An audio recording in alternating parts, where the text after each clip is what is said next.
Alléluia. Bien-aimés, c'est vraiment avec un grand plaisir, une grande joie pour moi, et j'espère aussi pour vous, que d'être encouragé par l'Évangile, qui est véritablement une lumière. David disait, la parole du Seigneur est une lampe sur son sentier. Je crois que nous aussi, nous pouvons nous joindre à cette parole pour dire, oui Seigneur, ta parole est une lampe sur le sentier de la foi, dans laquelle tu m'as introduit, pour pouvoir avancer de plus en plus à ta rencontre. Et pour cela, j'aimerais encore une fois de plus, après avoir déjà parlé des derniers temps, dans un autre message, revenir un peu encore de nouveau par rapport à cela.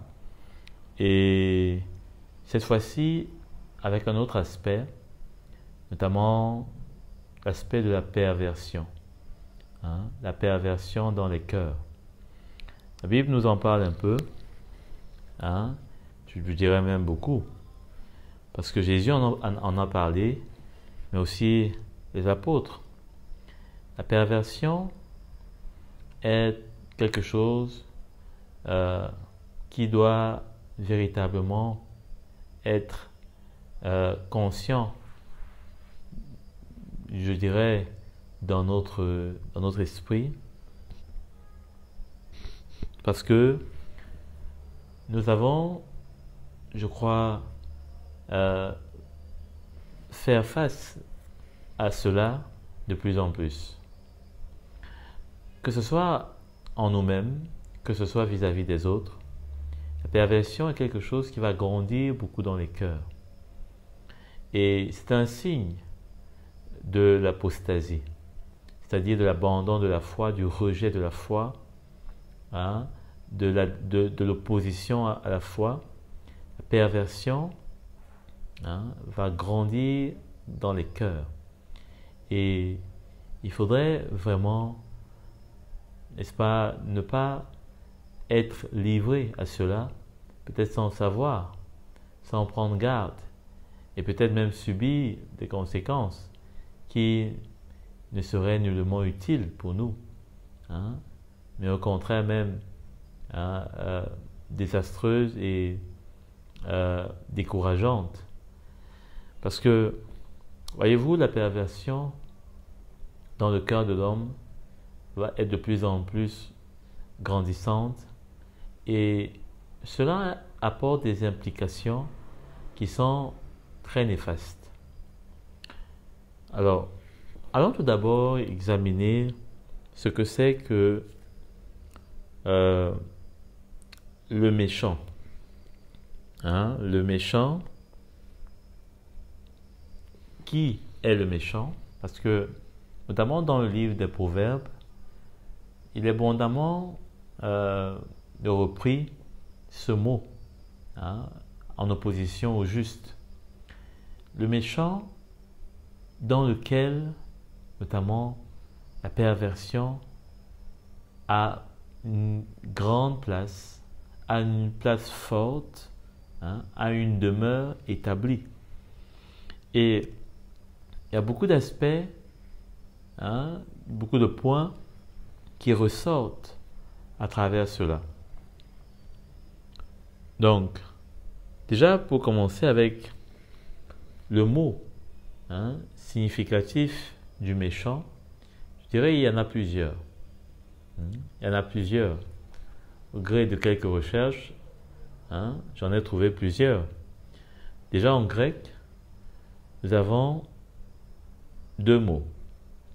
Le premier, c'est racha, qui signifie hostilité, c'est-à-dire opposition à Dieu, et donc coupable de crime. Hostilité à Dieu, mais aussi coupable de crime, c'est-à-dire coupable de ce qui n'est pas juste, n'est pas droit devant Dieu. On a aussi le mot ariste, qui lui parle de celui qui inspire la terreur, hein, qui est impitoyable, c'est-à-dire qu'on craint. Et le méchant, vous allez peut-être le remarquer aujourd'hui, inspire la crainte. Hein? Le méchant inspire la crainte. Parce que le méchant, eh bien, il a une certaine force, il a dans son cœur des motivations qui font peur, hein, qui font trembler, hein, notamment celui qui a des pensées droites, qui est juste. Hein.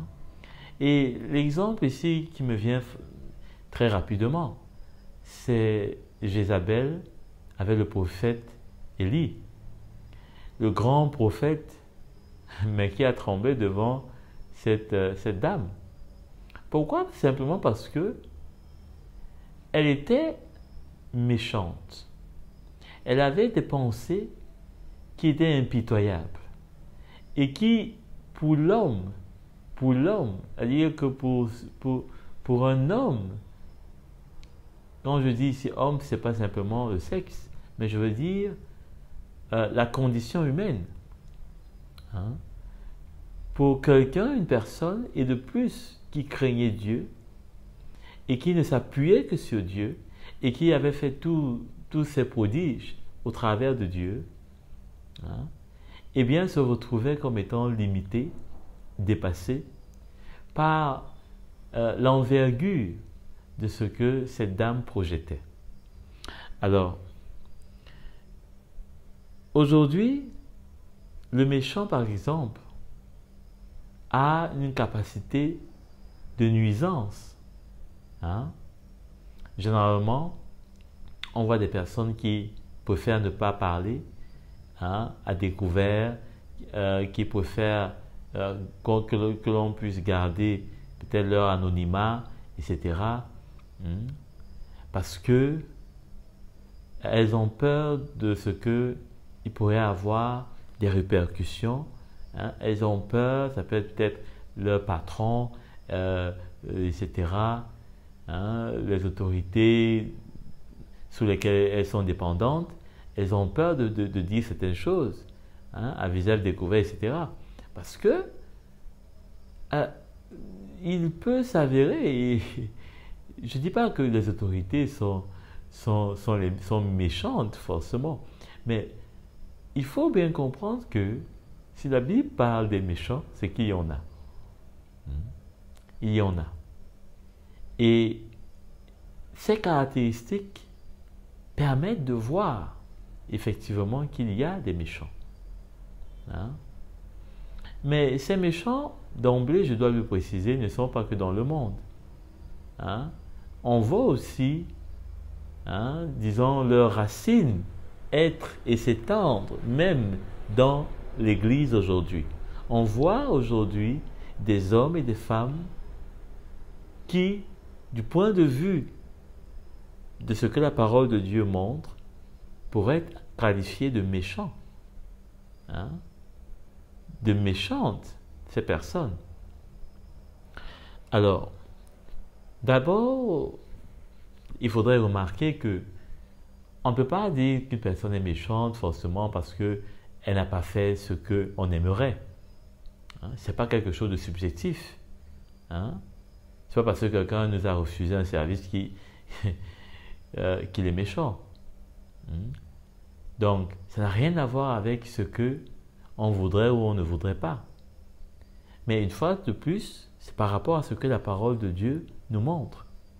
Et par rapport à ça, il faut faire attention. Hein? Il faut faire attention.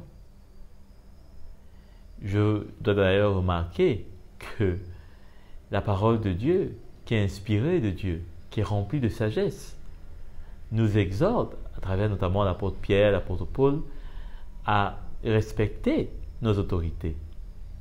Cela va sans dire peut-être du pourquoi. Déjà, La première raison est évidente. Le royaume de Dieu est un royaume d'ordre. Hein? Et l'autorité vient de Dieu, c'est-à-dire que si on conteste nos autorités, hein, les personnes qui sont élevées en autorité, on conteste l'autorité qui est sur elles. Or, l'autorité qui est sur elles vient de Dieu. Hein? C'est-à-dire que l'autorité est de Dieu. J'ai déjà eu à parler de ça. L'autorité vient de Dieu. L'autorité est de Dieu. Ce qui ne veut pas forcément dire que Dieu est celui qui élève X ou Y personnes comme autorité. Hein? Mais ce n'est pas à nous de contester cela. Premièrement parce que nous ne sommes pas du monde. On n'a rien à contester avec le monde. Et deuxièmement, parce que le méchant est dans le monde. Et parce qu'il est dans le monde, il peut se retrouver, hein, être parmi les autorités. Et donc, on serait exposé, hein, on serait exposé à sa terreur, etc., etc. Donc, juste déjà pour nous mettre en condition, afin qu'on comprenne un peu et qu'on puisse faire attention. Hein? Parce qu'aujourd'hui, je peux observer que les chrétiens se mettent parfois beaucoup en danger. On peut beaucoup se mettre souvent, disons, en exposition à des choses auxquelles pourtant on pourrait bien échapper. Et parfois on se retrouve dans des combats inutiles, on se retrouve dans des choses qui n'ont pas nécessairement un intérêt pour nous. On n'a pas à souffrir de cela. Hein? Il faudrait faire attention aujourd'hui, de plus en plus, parce que le méchant va de plus en plus se montrer sous ses traits, hein, que la parole de Dieu nous montre. Alors, les autres mots qui désignent toujours le méchant, mais cette fois-ci en hébreu, c'est aval, hein, et tapuka. Le mot aval, eh bien, parle de ce qui est injuste. Et la racine ava, hein, ava, eh bien, parle de ce qui est déformé. Hein. C'est parce qu'il y a déformation qu'il y a ce qui est injuste. C'est-à-dire, là, ça parle de racine, en fait. Donc, le méchant a une racine qui est injuste. Hein? Et Ava va aussi dans la signification de pervers. Hein? De pervers. Donc, ce qui est pervers est ce qui est déformé.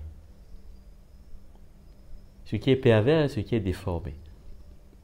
Il y a aussi un petit mot à côté qui parle de tordu, de plié. Hein? C'est ikesh. Tordu, plié. Donc, dans le méchant, il y a une déformation, il y a quelque chose de tordu, de plié, qui n'est pas droit et qui finalement fait de lui une personne injuste. Hein? Le mot tapuka, lui, parle plutôt d'entêtement dans l'erreur.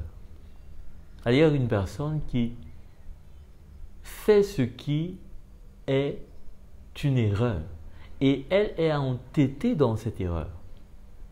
Hein? Elle persiste. Hein?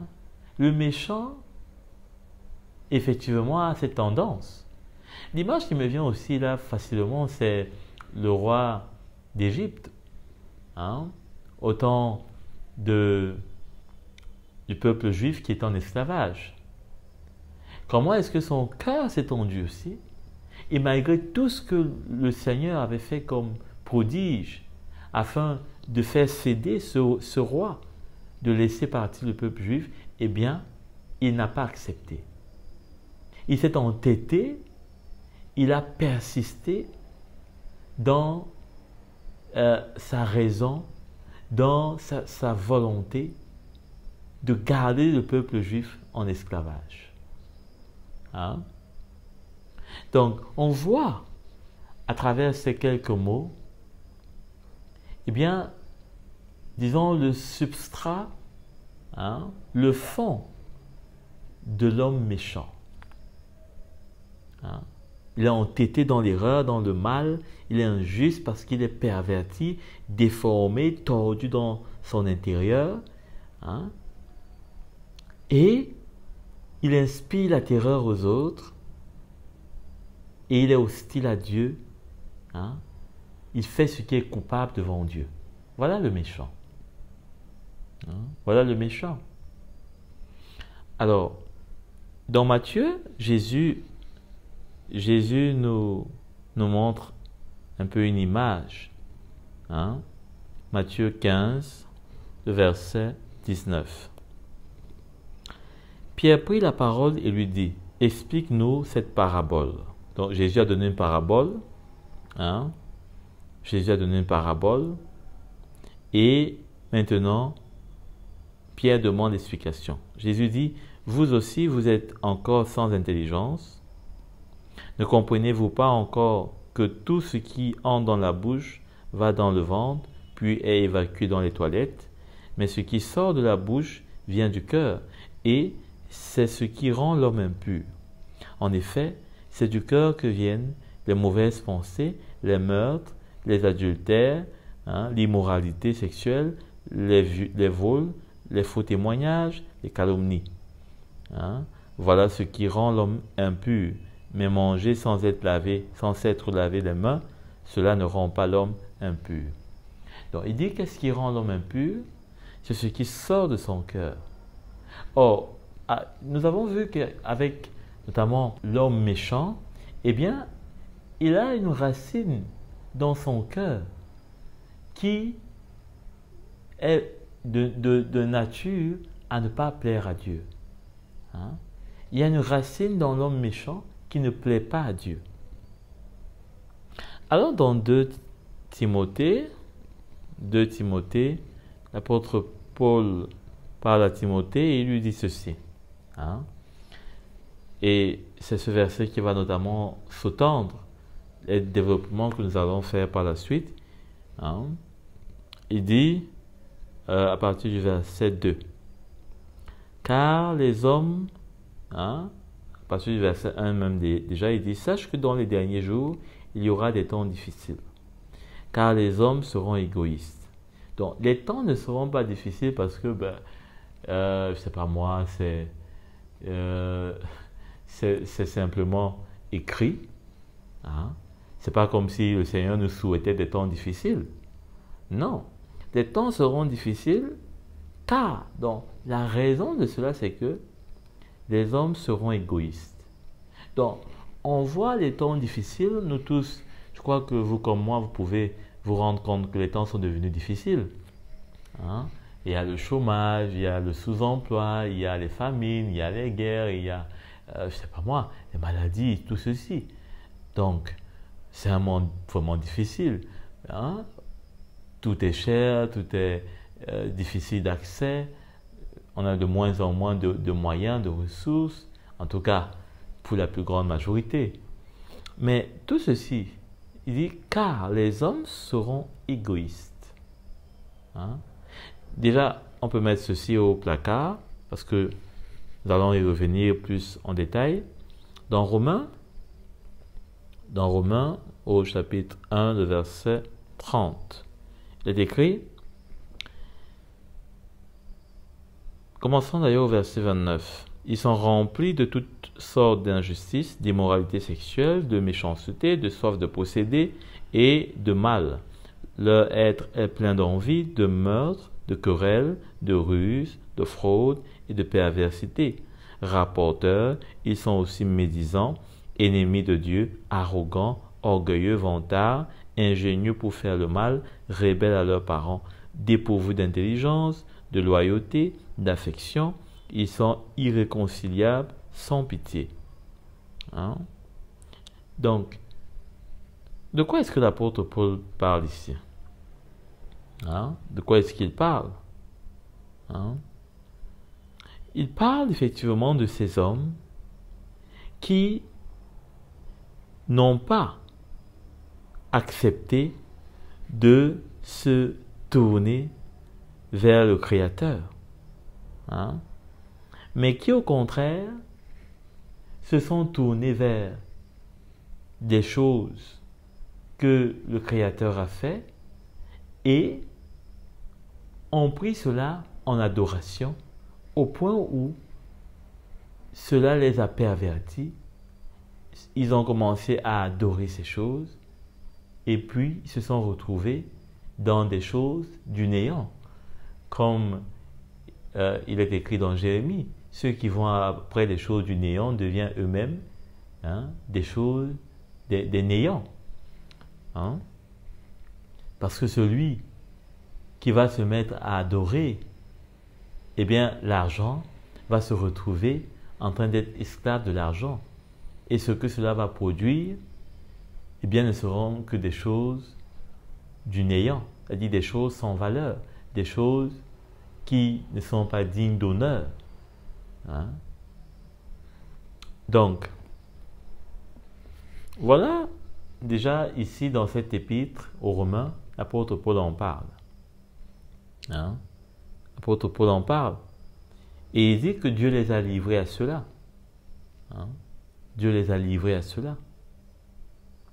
Ils ont refusé de se tourner vers le Créateur.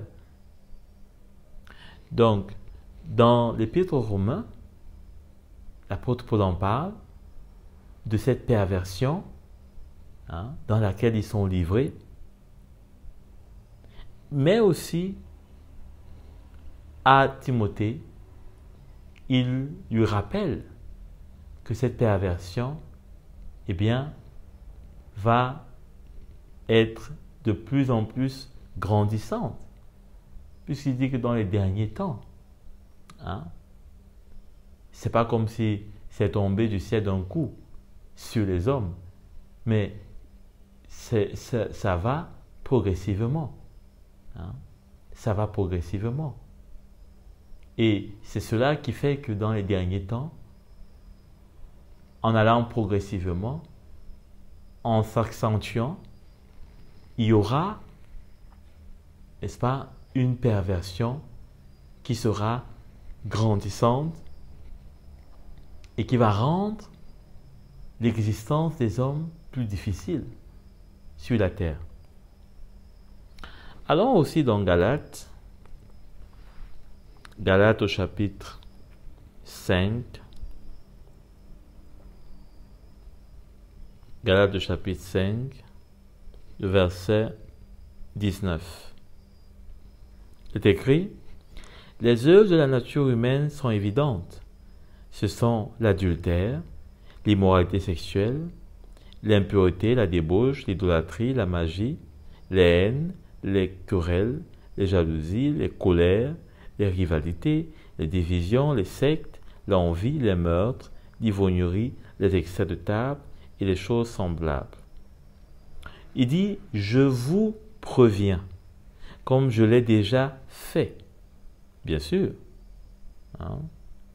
Je vous préviens, ceux qui ont un tel comportement n'hériteront pas du royaume de Dieu. Mais le fruit de l'esprit, il cite les fruits de l'esprit, comme si c'était à contrario de ce qu'il vient de citer.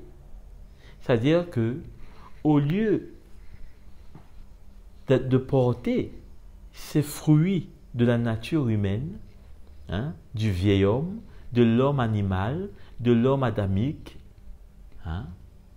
il faut plutôt être à l'œuvre, travailler à notre salut, comme il le dit tantôt, être, n'est-ce pas, engagé dans cette course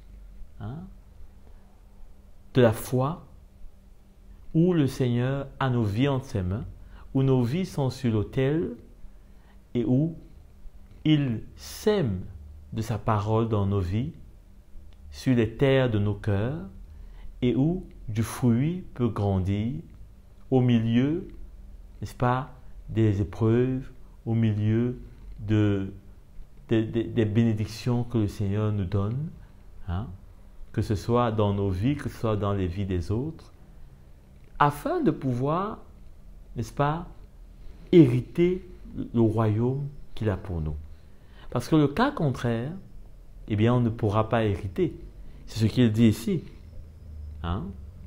C'est ce qu'il dit ici. Et ici, davantage, il parle à des frères. Les Galates étaient convertis. Il leur avait annoncé l'évangile. Il leur avait annoncé l'évangile. Mais pourtant, il dit bien, il les prévient. Il les prévient. Il les prévient. Donc, au verset 24, il dit, ceux qui appartiennent à Jésus-Christ ont crucifié leur nature propre avec ses passions et ses désirs. Si nous vivons par l'Esprit, laissons-nous aussi conduire par l'Esprit. C'est-à-dire, si nous sommes ressuscités avec Christ, si nous sommes engagés avec Christ, soyons conduits par l'Esprit. Ne soyons pas vaniteux en nous provoquant les uns les autres, en nous portant en vie les uns les autres. Alors, on va revenir dans 2 Timothée, dans 2 Timothée au chapitre 3, verset 9. 2 plutôt. Alors, de quoi est-ce que l'apôtre Paul notamment parle quand il évoque la nature humaine? Eh bien, c'est cette chair que nous transportons encore. Et cette chair que nous transportons, eh bien, a encore des désirs, des envies qui sont contraires à l'esprit, qui nous a régénérés, qui nous a transportés dans le royaume de Dieu, qui nous fait vivre dans le royaume de Dieu. Cette chair a des désirs contraires. Je crois que ça c'est bien clair. Chacun de nous, on peut s'en apercevoir. Mais parfois, c'est comme si on oublie. Parfois, c'est comme si on est tellement conscient de notre nature spirituelle en Christ et moins de cette nature charnelle. Alors, ce n'est pas pour dire que maintenant, il faudrait, c'est pas moi, chercher à être conscient de sa nature charnelle. Mais, il faudrait plutôt travailler dans l'esprit, œuvrer dans l'esprit, ne pas se confier dans sa chair, ne pas faire confiance à sa chair, ne pas croire que notre chair n'est plus, parce que nous sommes enfants de Dieu, parce que nous avons l'Esprit de Dieu, peut-être même parce qu'on parle en langue, peut-être parce qu'on prophétise, mais il faudrait être à l'œuvre dans l'Esprit, marcher dans l'Esprit, afin que cette nature humaine dont l'apôtre Paul parle, eh bien, ne soit pas en train d'être à l'œuvre dans notre vie au détriment de l'œuvre de l'Esprit de Dieu. Alors, voyons ce que la nature charnelle porte en elle. La nature humaine, la nature charnelle, le vieil homme, tout ça c'est la même chose. Déjà, chacun de nous, nous avons plus ou moins quelque chose qui est plus fort.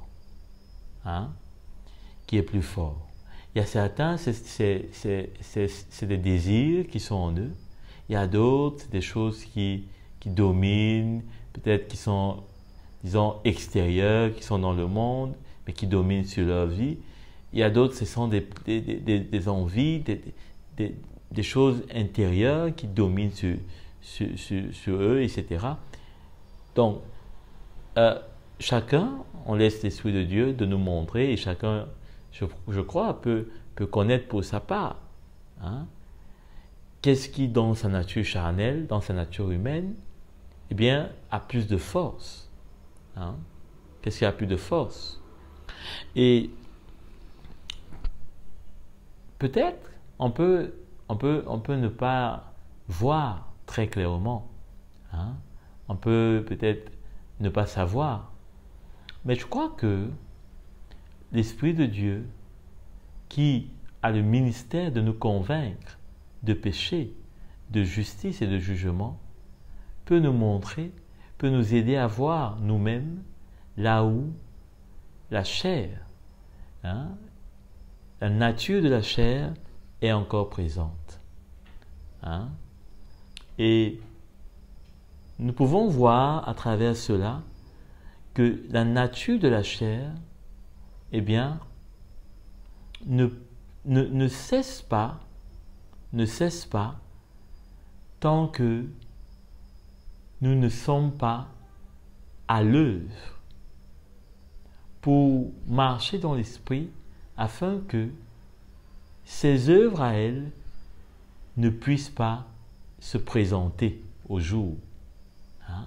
C'est pourquoi le message de la croix qui nous amène à nous identifier à Christ est salutaire. Hein? Il est salutaire. Il nous amène beaucoup de souffrance, il nous amène beaucoup de larmes, de repentance, de honte, d'humiliation, mais il est salutaire. Hein? Parce qu'il fait l'œuvre qu'on ne pourrait pas faire par aucune technique, par aucun principe, hein? Mais que Dieu seul peut faire. Parce que c'est Dieu seul qui peut, hein, faire cette œuvre dans notre vie, c'est-à-dire séparer la chair de la nature de la chair de cette nouvelle nature que nous avons héritée en Christ. C'est Dieu seul. Hein? C'est Dieu seul. Hein?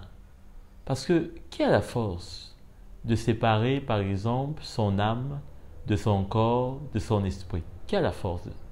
Qui peut faire cela? C'est donc le Seigneur, lui seul, qui a le moyen, qui connaît comment faire pour que la chair ne domine pas sur nous et que nous marchions par l'esprit. Hein? Donc, il parle à partir du verset 2, il dit « Car les hommes seront égoïstes. » Hein? Les hommes seront égoïstes. Le mot pour égoïsme vient de philotos, hein, qui signifie être absorbé par ses propres intérêts. Hein? En d'autres termes, c'est l'amour de soi-même.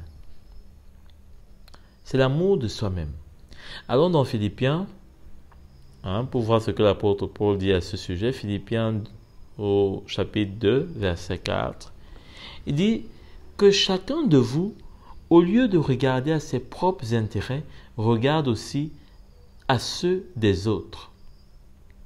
Et il dit même plus haut, au verset 3, ne faites rien par esprit de rivalité ou par désir d'une gloire sans valeur, mais avec humilité, considérez les autres comme supérieurs à vous-même. Ça, c'est quelque chose qui sûrement, ça nous dépasse, de considérer les autres supérieurs à nous-mêmes. Parce qu'on se considère toujours comme étant supérieur aux autres. Et ça, c'est un problème. Hein? Parce que s'il y a bien une cause de conflit dans ce monde, c'est que, et c'est à cause de ce que les hommes se considèrent supérieurs à d'autres. Hein? On se considère supérieur à d'autres. C'est-à-dire qu'on n'arrive pas à voir l'autre comme étant supérieur à nous. Mais facilement, on se considère soi-même comme étant supérieur à l'autre. Pourquoi? Eh bien parce que il est plus agréable sûrement de dominer sur l'autre. Mais ce n'est pas ce que l'Évangile nous montre ici. L'Évangile nous montre plutôt de regarder non seulement les autres comme étant supérieurs à nous, mais de chercher les intérêts des autres avant les nôtres, de considérer aussi les intérêts des autres avant les nôtres. Parce que les intérêts des autres, également, sont nécessaires pour eux. Et cela enlève non seulement toute velléité de position, de guerre, mais l'amour règne. L'amour règne. Alors, ici, c'est une chose qui est très difficile dans le monde, notamment dans le monde des affaires. Dans le monde des affaires dans lequel je suis un peu, le monde des affaires, c'est très difficile. C'est l'intérêt de chacun avant les intérêts des autres. Je vous prends un exemple très simple. Quand un produit est périmé, qu'est-ce qu'on va faire dans le monde des affaires? On va essayer d'effacer la date d'expiration. On va essayer de cacher. On va essayer de faire comme si, eh bien, voilà, il n'y a rien. On ne va pas chercher l'intérêt de l'autre, à savoir, par exemple, veiller sur la santé des gens qui vont consommer cela, mais on va plutôt essayer de cacher, on va essayer de maquiller, peut-être on va essayer de mélanger dans un carton qui a une date peut-être acceptable, etc. Alors, ceci doit nous amener, par exemple, à être vigilants. Parce que n'oubliez pas, l'intérêt de ce message est de nous amener à saisir que le cœur de l'homme est en voie d'une grande perversion. Quand une personne est égoïste, elle cherche son intérêt. Elle cherche son propre intérêt. Et cet intérêt va forcément faire en sorte que celui de l'autre soit en péril. Parce qu'il va chercher le sien avant celui de l'autre. Donc, il faut faire attention. Nous sommes au milieu des loups. Nous sommes dans le monde. Nous sommes au milieu de méchants. Qui vont essayer de nous tromper, de profiter peut-être de notre manque d'attention. Et parfois, ce serait surprenant, mais parfois c'est la personne même qu'on connaît depuis, la personne chez qui on a nos habitudes, eh bien, qui va nous surprendre. C'est pas à dire qu'il faudrait suspecter le mal. Maintenant, à dire on suspecte le mal, on suspecte tout un chacun, non. Mais c'est pour nous encourager, nous interpeller à être vigilants, à faire attention. Parce que généralement, ce qui se passe, c'est que peut-être on va subir, on va être victime, et on va gâter notre cœur, on va se fâcher, on va dire des choses, on va penser des choses, et la relation ne sera plus bonne, il y aura un couac, il y aura un problème, une cassure, et au au final, on n'est pas, en train de glorifier Dieu. On n'est pas en train de montrer le royaume de Dieu. Tout ceci peut-être parce que voilà, on n'a pas été vigilant, on n'a pas su prêter attention. Mais la réalité, c'est que parfois on oublie que nous sommes au contact de l'homme méchant. Je veux dire du cœur méchant, d'un cœur perverti. On oublie cela. On oublie cela. La réalité est que parfois on a plus de collaboration, de contact, d'échange avec les païens, avec des personnes qui n'ont pas la crainte de Dieu, qui ont une conscience morale mais qui n'ont pas la crainte de Dieu. Et qui facilement, entre leurs mains, on peut être des victimes. On peut être des victimes. Mais nous aussi, il arrive combien, ça a souvent été une question pour moi, sont dans le monde, travaillent dans le monde, mais qui n'arrivent pas à esquiver la corruption qui est dans le monde, mais qui au final se corrompent et deviennent aussi dangereux. Parce que au final, tout le monde va au culte le dimanche, en tout cas presque. Mais comment se fait-il qu'il y a autant de perversion? C'est que quelque chose ne marche pas. Quelque chose grandit dans le cœur, qui ne se satisfait pas, ou qui n'est pas arrêté, qui n'est pas limité, qui n'est pas crucifié, je dirais comme ça, simplement parce qu'une personne va le dimanche à l'église, parce qu'elle connaît le prêtre. Non. Il y a une œuvre plus profonde qui agit dans le cœur et qui amène la personne, à commettre ce qu'elle commet chaque jour. Chaque jour, dans le cadre de son travail, là où elle exerce, etc. Quelque chose qui l'anime. Et c'est cette perversion qui anime dans les cœurs des hommes aujourd'hui. Qui anime l'égoïsme. On ne pense qu'à soi-même. La corruption. C'est pour ça qu'elle existe. On n'est pas prêt à rendre service gratuitement. On exige quelque chose pour pouvoir rendre le droit que la personne, qui est dû à la personne. Alors, allons dans un autre aspect. Il est évoqué le point sur l'amitié de l'argent. L'amitié de l'argent. Vous savez, aujourd'hui, on dit le nerf de la guerre, c'est l'argent. C'est vrai. Le nerf de la guerre, c'est l'argent. Si ce n'est pas le pouvoir, c'est l'argent. Mais le pouvoir donne l'argent. Donc, c'est l'argent. La réalité, c'est que,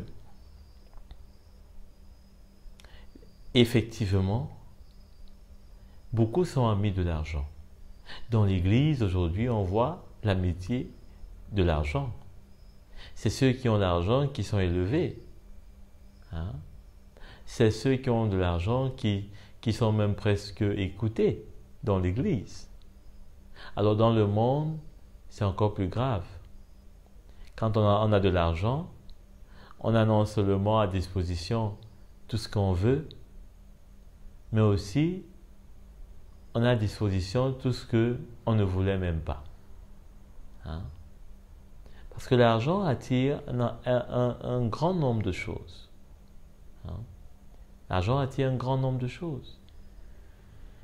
Et les amis de l'argent sont l'une de ces choses, hein, que l'argent attire. Alors, l'amitié de l'argent, c'est une amitié toujours d'intérêt, liée d'intérêt. Et là, c'est bien précis, c'est l'argent. Hein? Ça veut dire qu'il n'y a pas de sincérité. Il n'y a pas, hein, un amour, désintéressé. C'est un amour calculé et généralement, c'est un amour qui ne durera que le temps de cet intérêt. Combien de personnes parfois se retrouvent dans ce cas, hein? C'est-à-dire qui ont des amis du fait de cet intérêt de l'argent. Hein? Combien? Hein? Combien? Mais dans l'Église, c'est vraiment grandissant. C'est très grandissant même. On se rend compte qu'aujourd'hui dans l'Église, c'est l'argent qui attire l'attention, qui fait qu'il y ait une attention sur vous. Hein?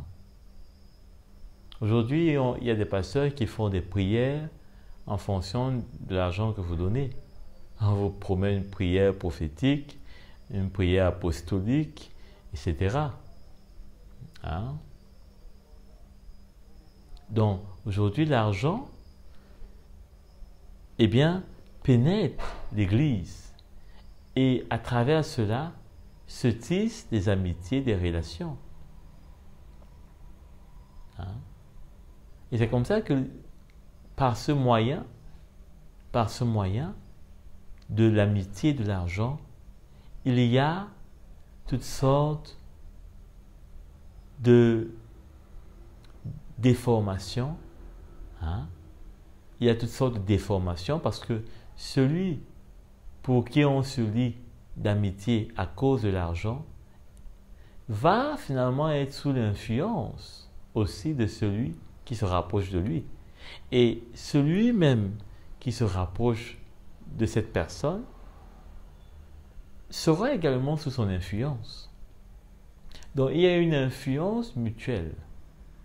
Et vu que cette influence, hein, est façonnée, est liée par le désir de l'argent, forcément, il y a corruption. Hein? Les sentiments ne sont pas vrais, les mots ne sont pas sincères, le cœur a ses objectifs cachés. Hein? Cachés. Et aujourd'hui, il faut faire attention à cela. Hein? Il faut faire attention à cela. C'est vrai que dans l'Église, disons, c'est au plus haut sommet. Souvent qu'on observe, hein, que l'on voit l'influence de ceux qui ont de l'argent avec notamment les leaders qui se lient d'amitié, qui se rapprochent parce qu'il y a de l'argent, il y a de l'influence, etc. Mais même les chrétiens sont tentés souvent de se lier, de se rapprocher avec ceux qui ont des moyens financiers importants. C'est comme ça que dans les églises aujourd'hui, il est facile de retrouver, hein, qu'un frère ait pratiquement la moitié de l'église toujours autour de lui. Hein? C'est toujours à lui qu'on dit bonjour, on donne toutes les bénédictions, on donne, c'est pas moi, toutes les largesses. Hein? Lorsqu'il a perdu un proche, facilement on voit l'église qui s'en va, le soutenir. Hein? Donc, il faut faire attention à cela. Hein? Parce qu'au final, qu'est-ce qu'on va faire grandir dans le cœur d'une telle personne? De l'orgueil. Hein? Il va se sentir considéré. Et ce sera un piège au final pour cette personne. Hein? Alors, un autre point, c'est celui de la vantardise. Hein? Ils seront vantards. Alors, le mot vantard est presque semblable au mot fanfaron. Fanfaron vient du mot grec alazon, hein, qui, de ce préfixe al, signifie vagabond. Et cela, vagabond, c'est quelqu'un qui n'a pas d'assise, c'est-à-dire qui n'a pas de fondement, si je peux utiliser ce terme. Bref, qui n'a pas de racine. Hein? Il est vagabond. On peut le retrouver à tout lieu, à tout endroit. Hein? Il n'a pas d'ancrage. Alors, les vantards sont semblables à cela. Hein? Vu le mot qui est utilisé. Pourquoi? Parce que le vantard, c'est celui qui dit des choses qui n'ont pas de fondement. Il est dit, il les proclame, qui veut l'entendre. On ne lui demande pas, il parle, il dit, mais sans aucune véritable, une réelle assise. Et aujourd'hui, on peut être trompé facilement par de telles personnes. Hein? Des personnes qui vous paraissent de prime abord nantis, qui n'ont rien à demander à personne, qui semblent être comblés, qui vous montrent et qui vous disent, bah, voilà, elles sont satisfaites, voilà, elles n'ont rien de besoin, mais au final, en réalité, il n'en est rien. Hein? Et parfois, le chrétien qui est un peu naïf, qui se laisse un peu séduire à toutes sortes de choses. Hein? Ça peut être par les paroles, mais aussi par des aspects matériels. Hein? On peut se laisser embarquer dans des histoires qui ne sont pas vraies. Hein? Et parfois, on se retrouve que c'est nous qui sommes en train plutôt d'enrichir le vantard, qui se vantent d'être riches. Hein? Faut faire attention. Hein? Faut pas oublier que le monde est rempli de méchants. Et voilà les caractères, les traits de ces méchants. Hein? Qui se vantent, qui disent des choses qui paraissent réelles, qui disent des choses qui paraissent vraies. Quelque part, quand je parle de ces choses, je vois un peu avec ma vie, ma propre vie, hein, des personnes que l'on rencontre parfois, au final qui finissent par vous devoir des choses matérielles. Hein. Peut-être après vous avoir bercé, noyé, hein, vous avoir fait boire des litres de mensonges. Et nous devons faire très attention, bien-aimés, parce que, étant dans le royaume de Dieu, nos vies, mais aussi ce que nous avons, appartiennent premièrement au Seigneur, et nous devons en prendre soin comme de bons intendants, et surtout pour nos familles, nos proches, mais aussi pour le royaume de Dieu. Et il n'est pas question, il n'est pas concevable que l'on se fasse prendre par des moyens subterfugieux, eh bien, parce que nous n'avons pas simplement eu cette sagesse, cette méfiance, tel un serpent, vis-à-vis de ceux qui facilement parfois nous abordent parce que peut-être on est ouvert hein, on est réceptif. Vous savez, les enfants de Dieu, on est réceptif. On est très réceptif. On ne refuse pas qu'une personne nous parle. On ne refuse pas qu'une personne nous adresse la parole. On ne refuse pas qu'une personne se rapproche de nous. Généralement. Hein? On est... Et puis, il y a aussi des sensibilités. Ça dépend, il y a beaucoup de choses voilà, qui facilitent peut-être un contact, qui facilitent une relation. Hein? Mais on ne doit jamais perdre de vue que nous sommes au milieu d'une génération perverse. Hein? Que nous sommes au milieu de païens qui ne sont pas des enfants de cœur, qui ne sont pas des fils et des filles qui ont une crainte de Dieu et qui vivent selon la justice qui est dans le royaume de Dieu, qui ont leur propre façon de faire et qui, pour réussir, n'hésiteront pas à nous sacrifier, à nous égorger, parce qu'ils sont à l'image de celui, hein, du prince, de la puissance de l'air, qui agit, comme l'apôtre Paul le dit aux Éphésiens, qui agit dans les fils de la rébellion. Ils ne vont pas oublier ça. Hein?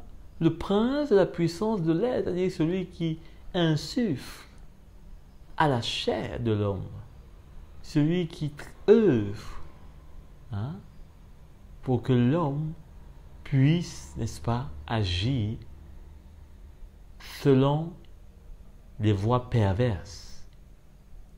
Hein? Donc, cela doit nous interpeller à plus de vigilance, hein, à faire davantage attention, hein, parce que nos vies sont précieuses, bien-aimés. Le Seigneur n'aimerait pas nous voir dans des pièges, tomber dans des pièges des hommes, hein, de cette nature. Hein. Il dit orgueilleux. Orgueilleux. De quoi est-ce que cela parle? Eh bien, le mot pour orgueilleux en grec, c'est alazonia. Toujours avec cette racine al, hein, que nous avons vue. Et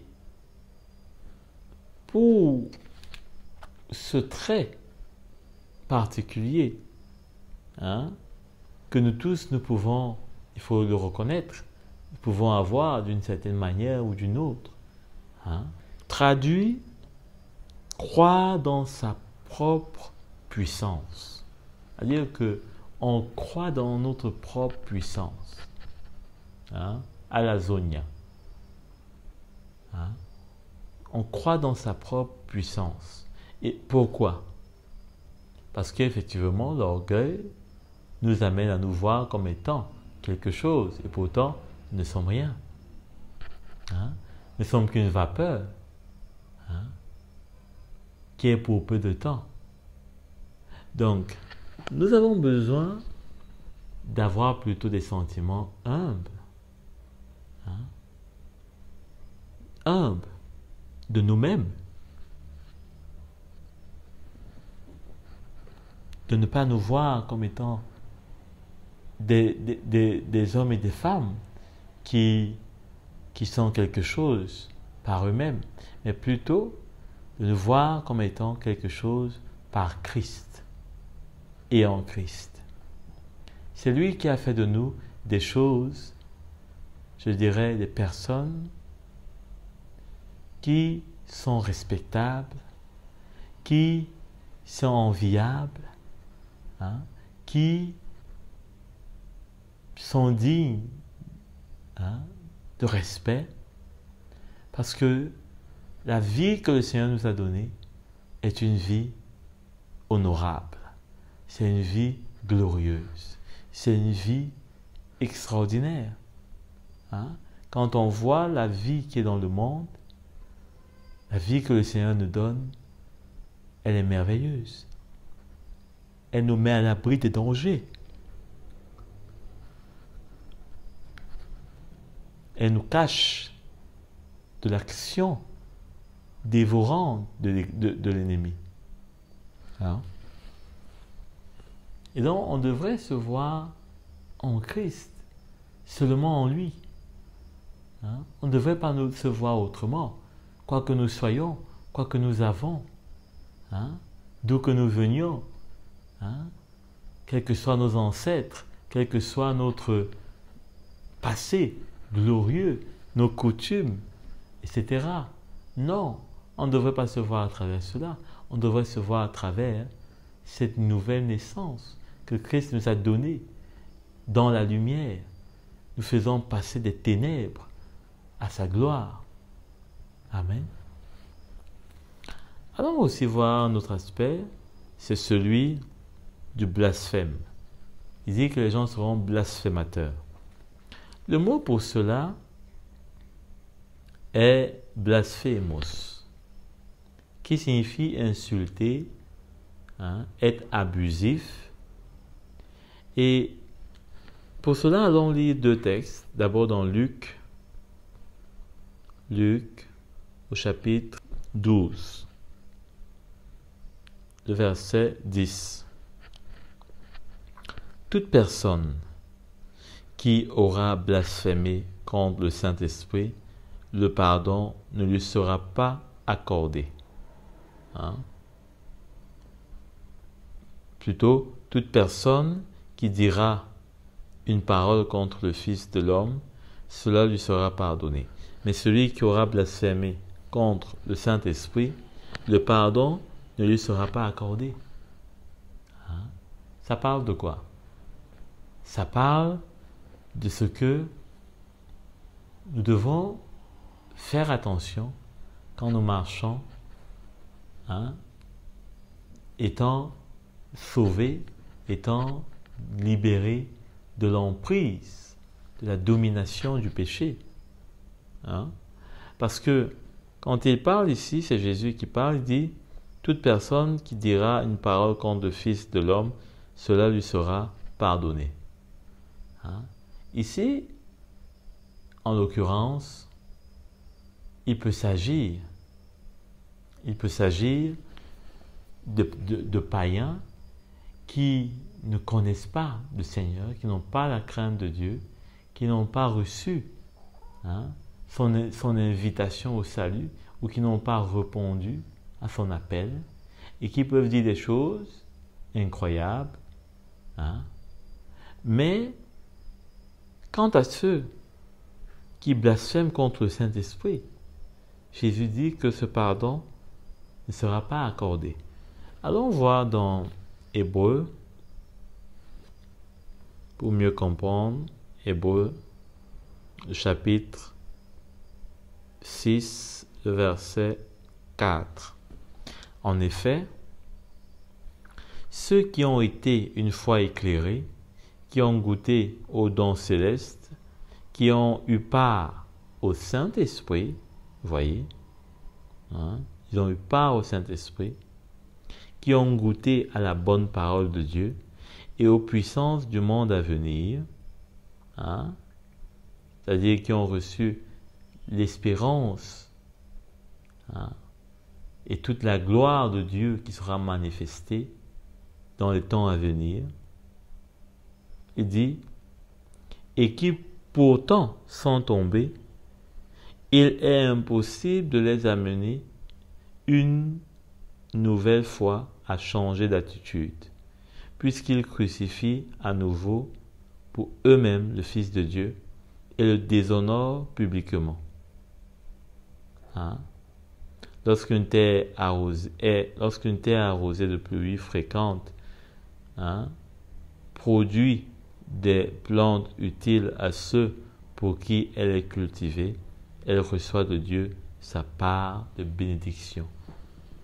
Hein? De quoi est-ce qu'il est question ici?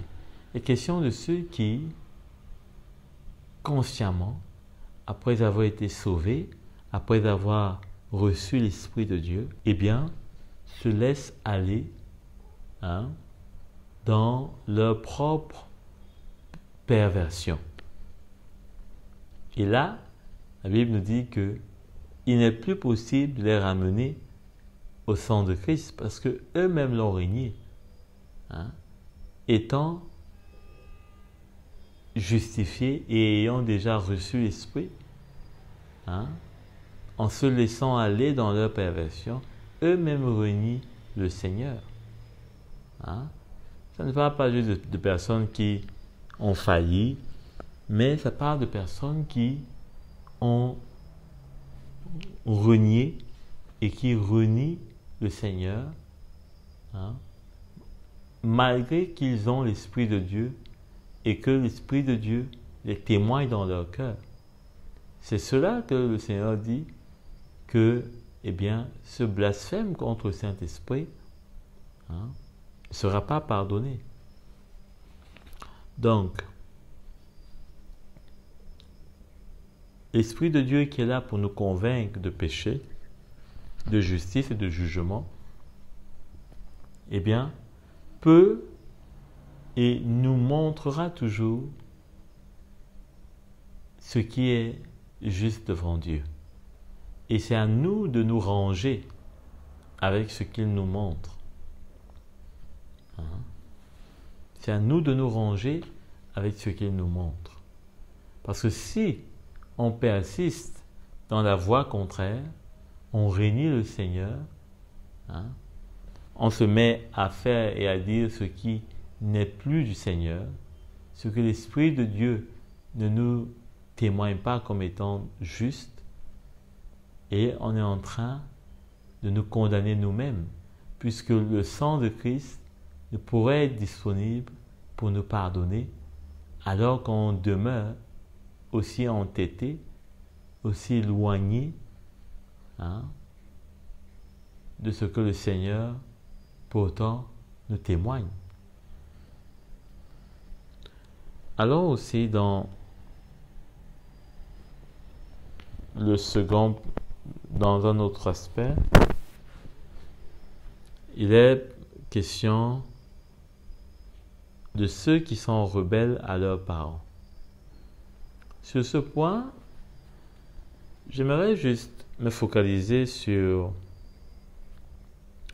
deux textes. Le mot pour rebelle est mara, hein, qui signifie désobéissant, révolte, obstiné. Hein. Mais j'aimerais, pour cette fois, m'attarder plus sur l'attitude des parents, parce que le cœur d'un enfant est tendre. Hein. En principe, il est tendre. Il n'est pas avec un cœur dur. Hein. Il ne naît pas d'un cœur dur. Il est tendre. Mais généralement, c'est le parent qui l'endurcit.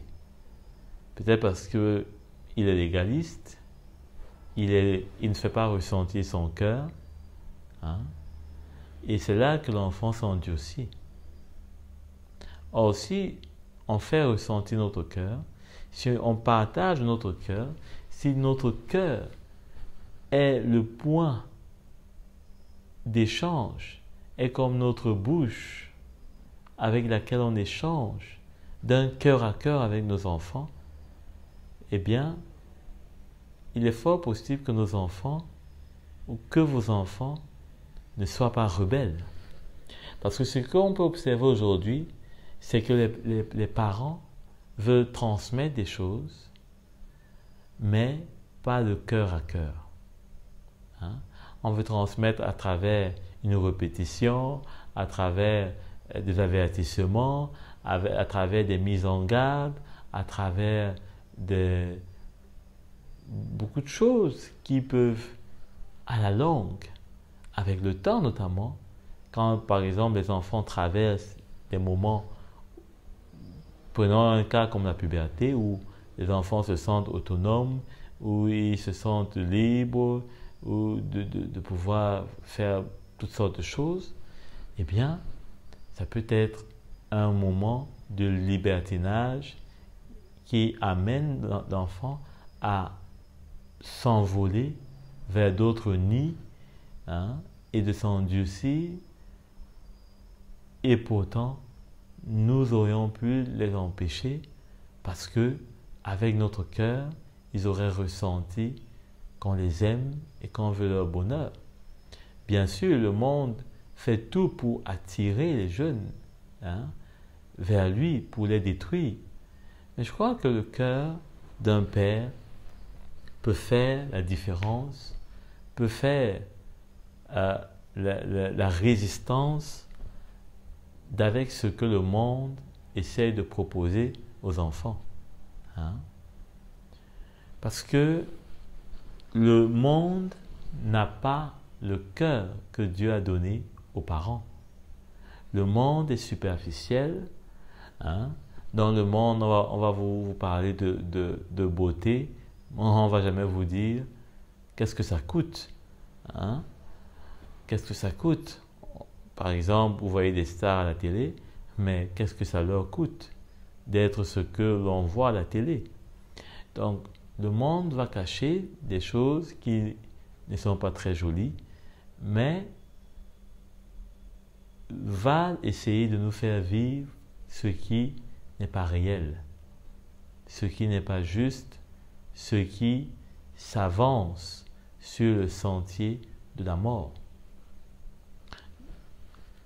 Donc, allons ouvrir ces deux versets dans Colossiens 3, au chapitre 21. Il est écrit: Père, n'exaspérez pas vos enfants de peur qu'ils ne se découragent. Il faut toujours encourager les jeunes, les enfants. Il faut les encourager. Il faut les apprécier. Il faut les féliciter. Eh bien, quand un enfant fait ce qui est mal, il faut également le lui faire savoir, mais toujours avec une transmission de cœur. La verge n'est pas toujours le moyen le plus facile, le plus adapté de transmettre le cœur. Mais même avec la verge, si on a fini de corriger avec la verge, il faut toujours qu'après, que l'enfant ressente notre cœur, qu'il sache pourquoi on a utilisé la verge, qu'il sache pourquoi on a utilisé peut-être une restriction, c'est-à-dire on lui a fait une interdiction. Il faut toujours que l'enfant sache. Ce n'est pas forcément l'explication de tout ou bien la justification de tout, mais c'est surtout un cœur pour que l'enfant sache quel est notre cœur, notre motivation, notre but que l'on recherche. Donc, allons aussi au chapitre 6 d'Éphésiens, au verset 4. Toujours l'apôtre Paul rappelle, il dit: Quant à vous, pères, n'héritez pas vos enfants, mais élevez-les en leur donnant une éducation et des avertissements qui viennent du Seigneur. Donc non seulement il faut une transmission de cœur, mais il faut aussi qu'il y ait une éducation qui vienne du Seigneur. Généralement, le parent échoue parce qu'il veut éduquer selon ses ancêtres, selon que on lui a appris dans ses coutumes, selon qu'il a appris sur Internet ou à la télé ou à la radio, les conseils, les techniques qu'on a donnés, qui ne sont pas toujours mal, mais il faut donner la place à l'éducation du Seigneur, premièrement avec sa parole, mais surtout à travers de ce que l'Esprit de Dieu dépose dans nos cœurs pour transmettre les voies de Dieu à nos enfants. Allons à présent dans un autre aspect, celui des calomniateurs. Les calomniateurs, eh bien, sont aussi de ce nombre de méchants qui rôdent autour de nous. Et le mot grec, ou hébreu plutôt, est celui qui parle de chuchoter le mal. Hein? Un calomniateur est tel un chuchoteur du mal. Il chuchote le mal. C'est comme l'ennemi dans le jardin qui a chuchoté à Ève. Hein? Et donc, ce chuchotement du mal a pour but d'amener un mépris à tort. Un mépris à tort. Allons dans l'épître de Pierre, 2 Pierre, chapitre 2, verset 2. Il est écrit: beaucoup les suivront, dans l'apôtre Pierre qui parle ici des prétendus enseignants, de ceux qui disent enseigner la doctrine du Seigneur, mais pourtant qui conduit à la perdition. C'est ce qu'il dit au verset 1. Hein? Il dit: beaucoup les suivront dans leur immoralité, et la voix de la vérité sera calomniée à cause d'eux. Hein? C'est-à-dire que la voix de la vérité sera méprisée à tort. C'est ça la calomnie. Ça amène un mépris à tort. Hein? Et beaucoup, de plus en plus, excellent dans ce domaine. Hein?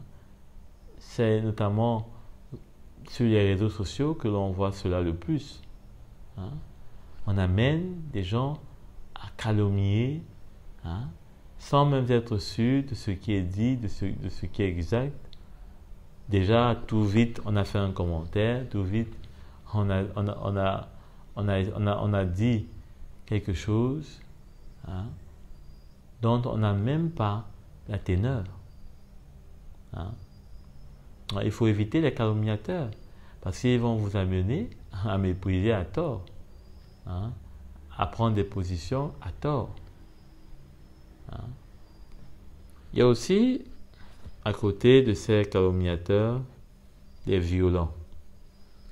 Les violents parlent de ceux qui sont meurtriers. Hein? Ils sont meurtriers. Allons dans Ésaïe. Ésaïe, le chapitre 45, le verset 9. Voici ce que dit le Seigneur, l'Éternel. En voilà assez, princes d'Israël, renoncez à la violence et à l'oppression. Expliquez le droit et la justice, mettez fin à vos exactions envers mon peuple, déclare le Seigneur l'Éternel. Ayez des balances justes, des mesures de solide justes et de mesures de liquide justes. Hein? Donc, ici, on voit que le prophète Ézéchiel, parle de la part de Dieu. Et il était question pour Dieu de rappeler à ses leaders, hein, du peuple juif, de savoir qu'ils ne devaient pas être violents envers le peuple. C'est-à-dire traiter le peuple avec injustice. Hein? Ils sont meurtriers en faisant cela. Parce que le mot utilisé en grec toujours pour violent, c'est pyruste, qui parle de meurtrier. Hein? Les meurtriers. On se rappelle que Jésus dit que celui qui haït son frère est un meurtrier. Hein? Celui qui haït son frère est un meurtrier. Donc, haïr nous rend violents. Hein? C'est-à-dire qu'on a des pensées pour détruire. On a des pensées pour égorger. On a des pensées pour voler. On a des pensées pour arracher le droit de l'autre. Hein? Pour arracher le droit de l'autre. C'est le cas notamment avec Abel et Caïn. Caïn qui a détruit son frère, qui l'a tué. Hein? Il était violent. Qu'est-ce qu'il avait animé? La jalousie. Hein? Donc la jalousie, par exemple, est un caractère de la violence dont l'apôtre Paul ici nous parle. Hein? Ceux qui sont jaloux, ils sont violents. Ils peuvent commettre des choses incroyables. Hein? Incroyables. C'est pourquoi on devrait faire attention. Hein? Par exemple, quand on a des choses, peut-être qui pourraient rendre jaloux, qui pourraient exciter le cœur de certains, s'abstenir. Vous savez, il y a des personnes qui ont toujours cette tendance à vouloir faire la une, la publicité, hein, de ceci ou de cela. Il faudrait faire attention. Hein. Il faudrait faire attention. Parce que cela peut exciter des violents. Hein. Et cela doit nous amener nous-mêmes à être humbles et à être, n'est-ce pas, des hommes sobres et des femmes sobres. Hein? Ne pas chercher ce qui va exciter les violents. Ça ne veut pas dire qu'il ne faut pas s'acheter quelque chose qui soit onéreux, hein, de grande valeur, parce qu'il y a des violents, non. Mais il ne faudrait pas que notre vie soit exposée, parce que nous l'avons exposée à travers des choses que les gens peuvent convoiter. Hein? Bien aimé, une fois de plus, je nous rappelle que nous sommes entourés de violents. Et même dans l'Église, cela s'avère de plus en plus aujourd'hui évident, hein, que nous avons besoin de la sagesse de Dieu, d'être des hommes et des femmes vigilants et prudents pour éviter de tomber entre les mains de violents, hein, de méchants.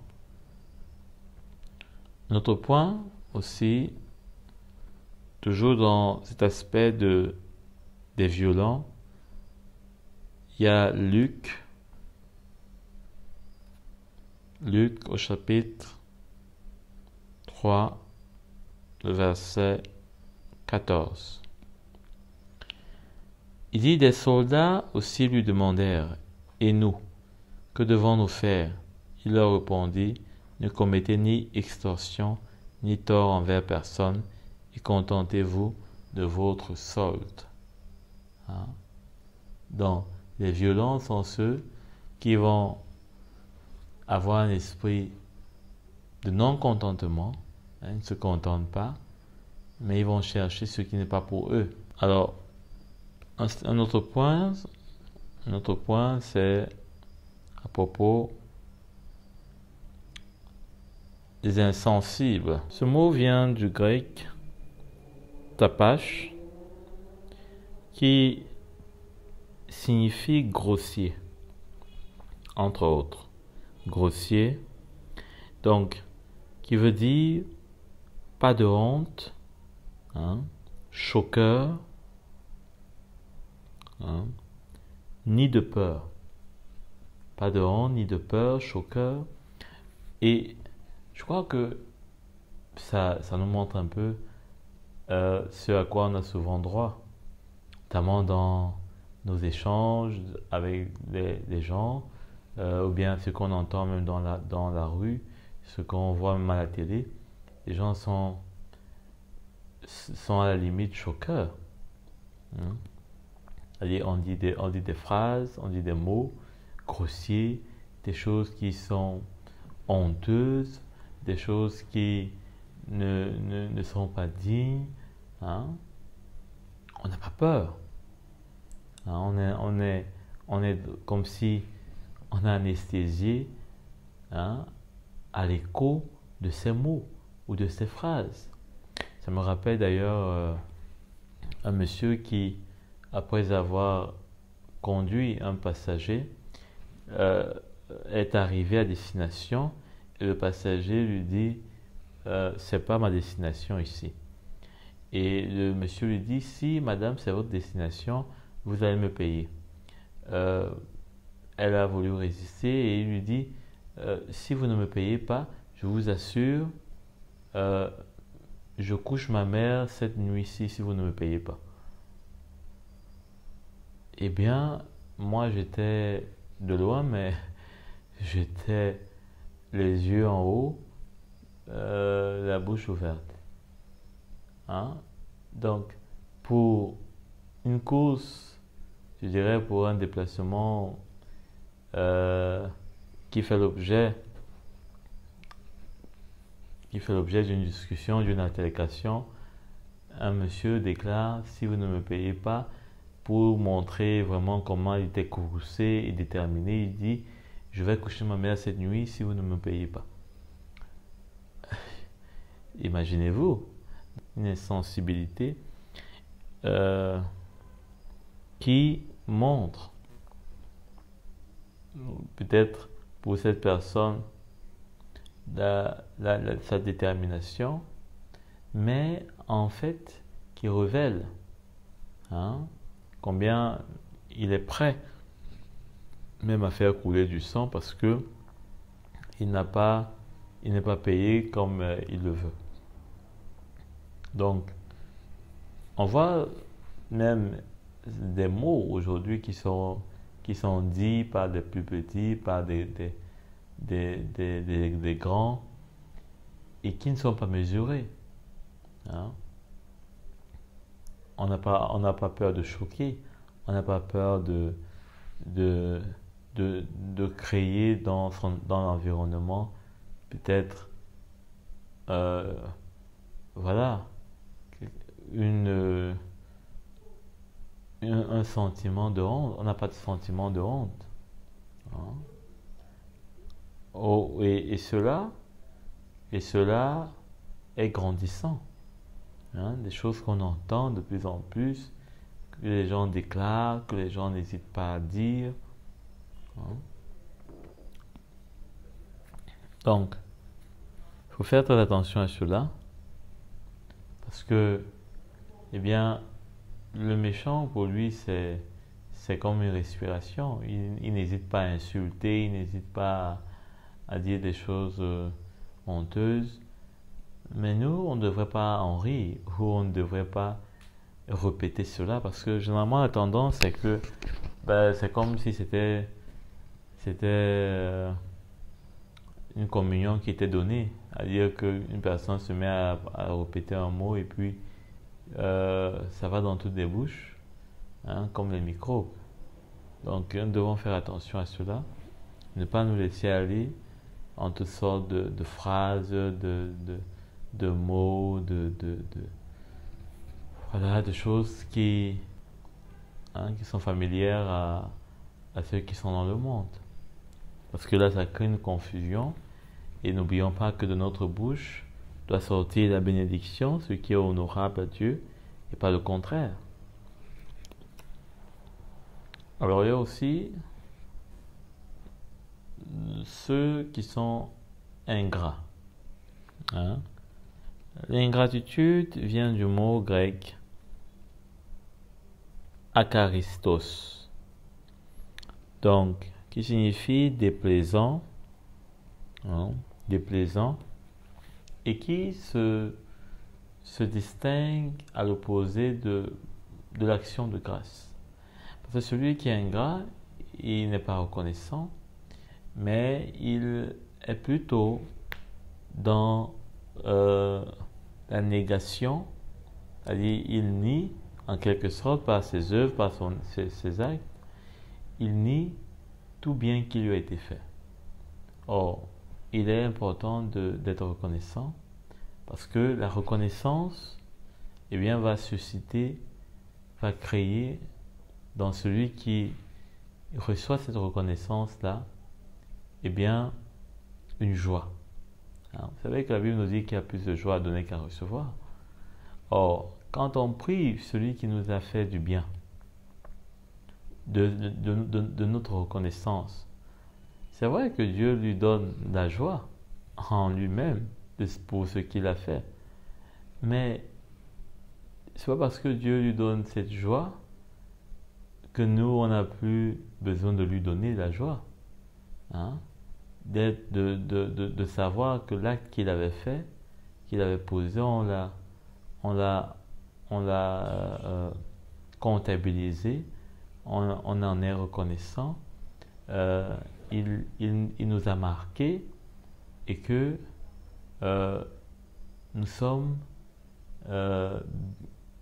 vraiment reconnaissants, hein, de ce qu'il a fait pour nous ou elle a fait pour nous, et que ça compte, ça marque.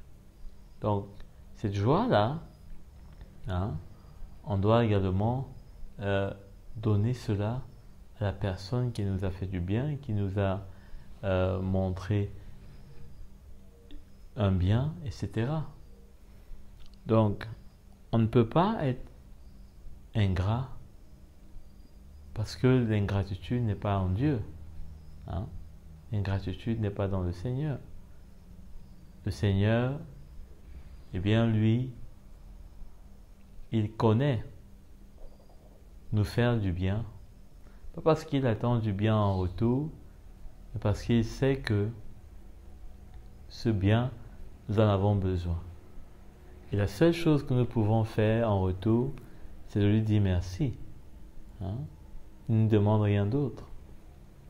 Donc, pareillement, avec ceux qui nous font du bien, on doit être reconnaissant. Hein?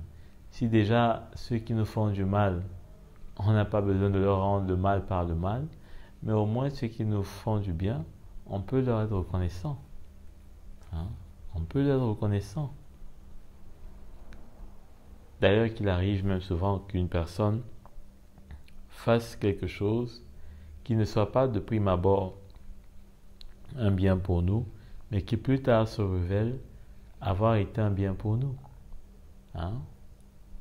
Donc la reconnaissance que nous avons dans notre cœur doit être une reconnaissance qui nous amène à nous tourner vers notre prochain et à lui dire merci. C'est aussi là l'humilité que le Seigneur veut voir en nous. Hein? Parce que parfois, facilement, on dit merci au Seigneur, mais aux hommes qui sont devant nous, on reste de marbre. On reste de marbre. Comme si la bénédiction était tombée d'elle-même, comme si on avait droit à cela depuis toujours. Alors il y a les impies. Les impies, en grec, cela parle de chanef. Hein? Ça signifie profane. Quelqu'un qui n'a pas la connaissance de Dieu, qui n'a pas la crainte de Dieu. Hein? C'est un profane. Et regardez ce que Proverbe dit dans Proverbe 11. Proverbe 11, au verset 9. Il est écrit: par sa bouche, l'impie perd son prochain, tandis que les justes sont délivrés par leur connaissance. Hein? Les justes sont délivrés par leur connaissance, mais l'impie va perdre son prochain. Donc on a intérêt à ne pas être avec les impies, parce qu'ils vont nous perdre avec leur raisonnement, avec leur façon de voir la vie, avec leur façon de résoudre les difficultés. Hein? Il y a toujours des personnes qui viendront avec leurs conseils, leurs recettes, leur façon de faire. Il faut faire attention, parce que l'impie va perdre son prochain. Avec ses pensées, ses manières, hein, tortueuses, hein, qui ne s'appuient pas sur le Seigneur. Un autre point également, c'est celui des traîtres. Hein? Vous savez que les traîtres, eh bien, sont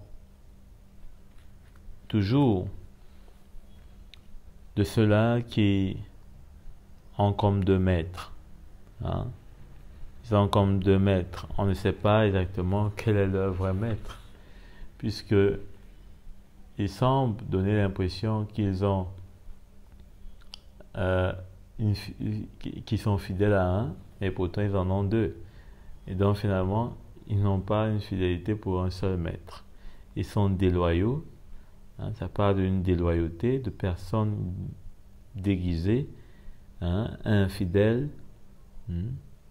Allons dans Proverbe 11, Proverbe au chapitre 11 toujours,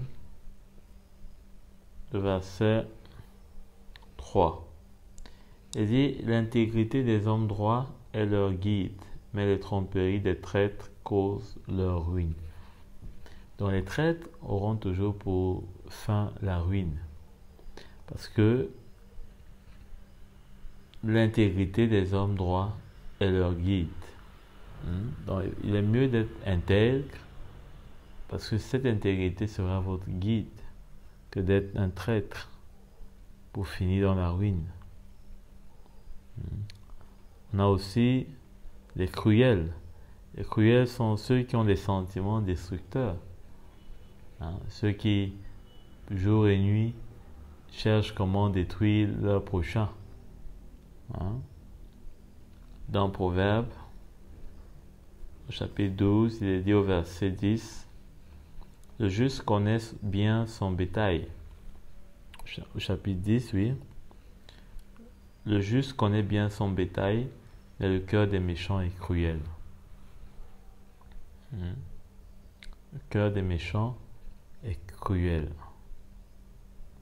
Donc, ce caractère cruel est dans le cœur des méchants. Ils font ce qui ne glorifie pas le Seigneur. Dans Proverbe 11 au verset 17, il est dit, « L'homme bon se fait du bien à lui-même, mais l'homme cruel provoque son propre trouble. » Ceux qui pensent à faire entrer d'autres dans leurs pièges, qui creusent les pièges pour d'autres, eh bien eux-mêmes ils finissent à l'intérieur. Et pourtant, l'homme bon se fait du bien à lui-même. C'est-à-dire, il pense comment est-ce qu'il, notamment, être une bénédiction pour d'autres, comment est-ce qu'il peut prendre soin des autres, et cela lui fait du bien à lui-même. Cela lui fait du bien à lui-même. Donc, dans Colossiens aussi, Paul dit un mot en Colossiens au chapitre 1, le verset 21. Il dit, « Et vous qui étiez autrefois étrangers et ennemis de Dieu par vos pensées et par vos œuvres, mauvaises, par vos pensées, parce que la cruauté commence dans les pensées. L'homme cruel ici, c'est celui qui pense au mal. Ailleurs, où nous avons lu tantôt, la parole de Dieu nous parle de ceux qui sont ingénieux au mal. Ceux qui sont ingénieux au mal. Donc, nous devons faire attention. Pierre également, dans 1 Pierre, il dit au chapitre 3, verset 8, « Enfin, ayez tous les mêmes pensées, les mêmes sentiments, soyez pleins d'amour fraternel, de compassion et de bienveillance. » Voilà ce à quoi l'homme bon est occupé à faire. Il a des sentiments de bienveillance, de compassion. Ce qui lui fait du bien à lui-même. Donc, les amis du plaisir, ceux qui aiment le plaisir plus que Dieu, on voit aussi cela de plus en plus être en très grande augmentation. Voyez tout ce que on peut suivre aujourd'hui comme homosexualité, bisexualité, transsexualité, polysexualité, etc. Toutes ces choses, toutes ces déclinaisons de ce que l'homme veut, qu'on accepte, que l'homme recherche, eh bien, cela montre bien la préférence du plaisir plus que Dieu. Les hommes qui préfèrent leur plaisir plus que Dieu. il y a également soit ceux qui sont emportés, c'est-à-dire qui manquent de tempérance, qui manquent de jugement. À la première parole, ils coupent en deux, ils sont tranchants, ils manquent de jugement, ils manquent de calme pour examiner les choses, pour vérifier ce qui doit être exactement fait. Donc, il faut éviter cela parce que cela apporte beaucoup de blessures et parfois des blessures qu'on n'arrive plus à rattraper. Pour finir, allons voir le point sur la médisance. La médisance. En grec, cela parle de katalalos. Katalalos signifie dire du mal. Dire du mal. Alors, il y a un test pour savoir si on est médisant. C'est de se demander si ce qu'on est en train de dire au sujet d'une personne, est-ce qu'on est capable de le dire en présence de la personne. Et ça, le test de la médisance. Est-ce que ce qu'on est en train de dire, est-ce qu'on peut le dire si la personne était présente? Donc, dire du mal, ce n'est pas la même chose que calomnier. Calomnier, c'est chuchoter le mal. Et au finish, crier, amener une personne à mépriser à tort. Or, la médisance, c'est dire du mal sans avoir examiné, sans avoir eu un élément clair, vrai, exact, mais simplement dire sur la base de ce qu'on pense, ce qu'on croit, ce qu'on aimerait, et qui est préjudiciable à celui contre lequel on est en train de parler. Donc, en d'autres termes, c'est inscrire la faute en compte. Inscrire une faute en compte. Donc, mettre à l'actif, mettre sur le compte, sur le dos d'une personne une faute. Or, Christ n'a pas fait cela. Christ, lui, il nous a justifiés de tout péché si on a cru en lui. Donc, calomnier un frère, c'est remettre une faute sur lui. Et pourtant, on n'en sait rien. On n'est pas la personne qui doit juger. Parce que si même un frère s'est mal comporté, a mal agi, on sait ce que la parole de Dieu nous demande de faire. Soit de le reprendre 2 à 2. S'il ne comprend pas, d'appeler quelqu'un, un frère qui soit capable de le raisonner également. Ou s'il n'est pas toujours enclin à cela, on porte cette affaire devant les anciens. Donc, il n'est pas du tout question de finir son crédit ou bien quoi que ce soit parce qu'on veut médire sur une personne. 1 Pierre nous permet de voir cela véritablement. Verset 3, le chapitre 3, le verset 10. Si quelqu'un en effet veut aimer la vie et avoir des jours heureux, qu'il préserve sa langue du mal et ses lèvres des paroles trompeuses, qu'il se détourne du mal et fasse le bien, qu'il recherche la paix et la poursuive. Car les yeux du Seigneur sont sur les justes et ses oreilles sont attentives à leurs prières, mais il se tourne contre ceux qui font le mal. Se tourne contre ceux qui font le mal. Dans Proverbe au chapitre 6, pour terminer cet encouragement, Proverbe chapitre 6, le verset 12, il est écrit: Ne vaut rien l'homme juste, marche la fausseté aux lèvres. Il lance des clins d'œil, s'exprime du pied, fait des signes avec les doigts. La perversité est dans son cœur, il médite constamment le mal, il provoque des conflits. C'est pourquoi la ruine le surprendra soudain, tout d'un coup, il sera brisé sans remède.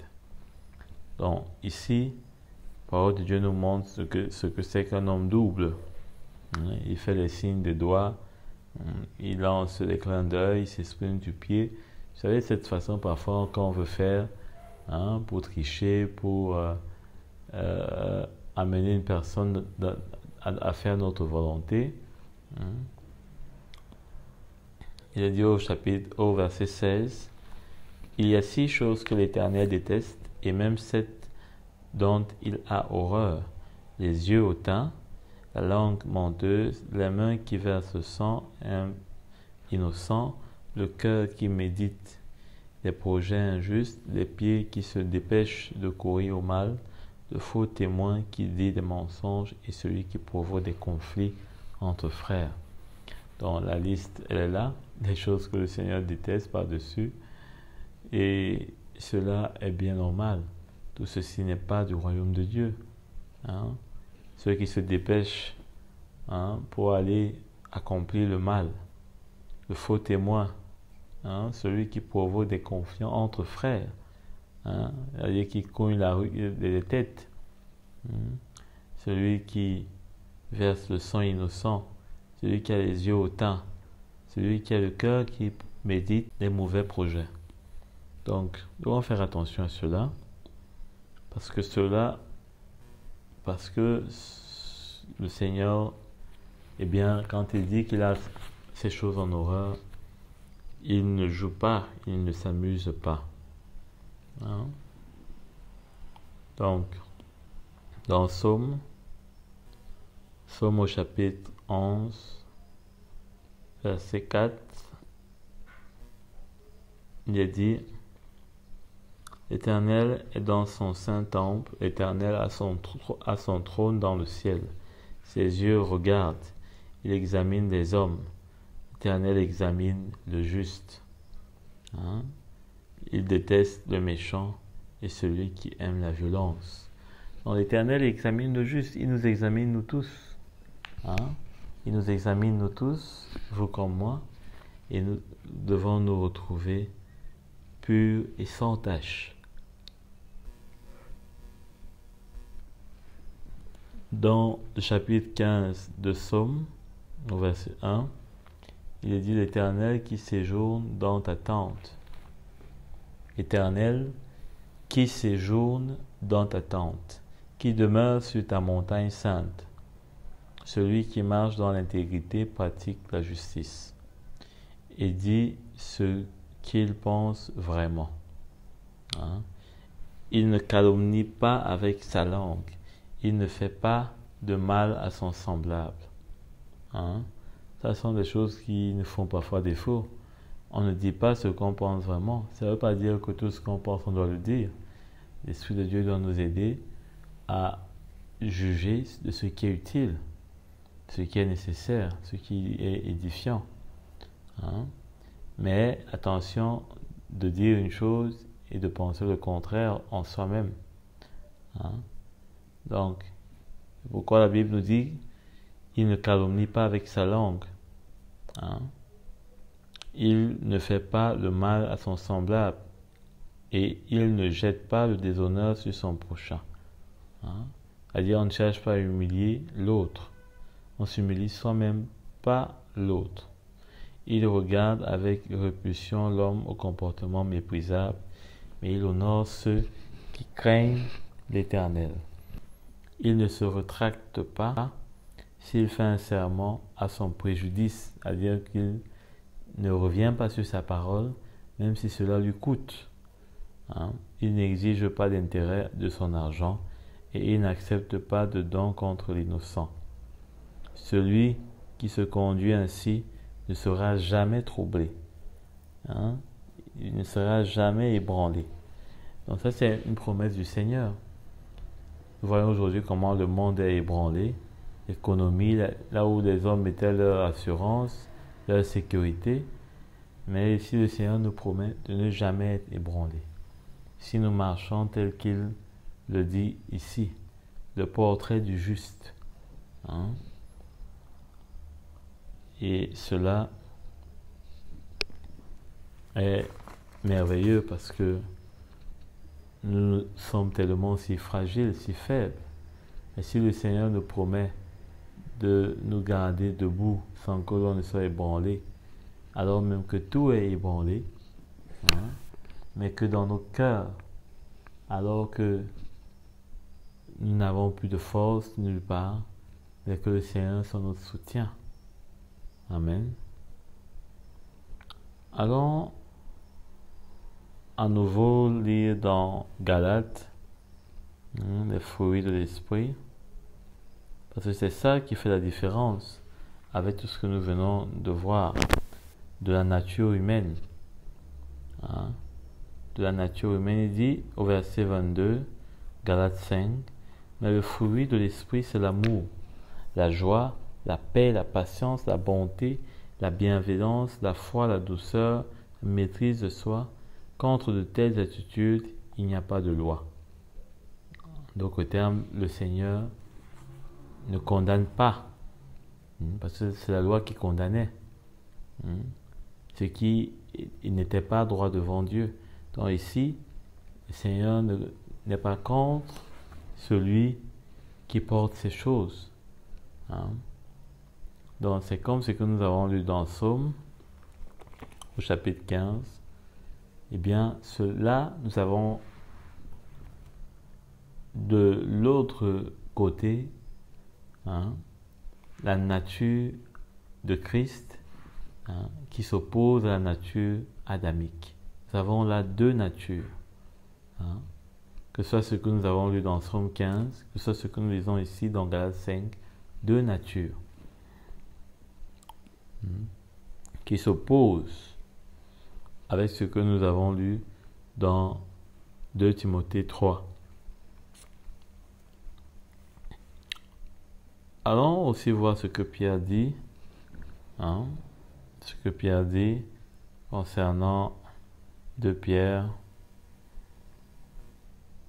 cette œuvre qui doit se faire en nous, hein, dans cette nouvelle vie, afin que la nature humaine ne prenne plus le dessus sur nous.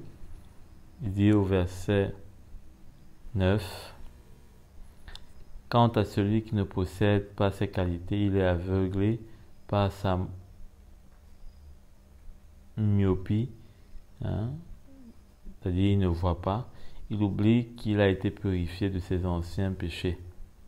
C'est pourquoi, frères et sœurs, appliquez-vous d'autant plus à affermir l'appel et le choix dont vous avez été l'objet, car si vous faites cela, vous ne trébucherez jamais. » Ça vous rappelle ce qu'on a lu dans Psaume, vous ne trébucherez jamais.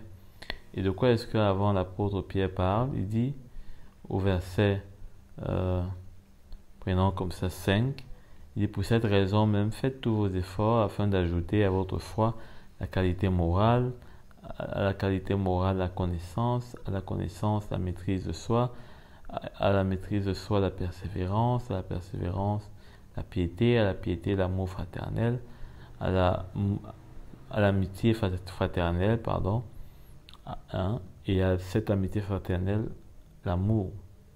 Hein. Donc, voilà ce que le Seigneur attend de nous, voilà ce que le Seigneur recherche de nous, et cela va s'opposer naturellement à ce que les hommes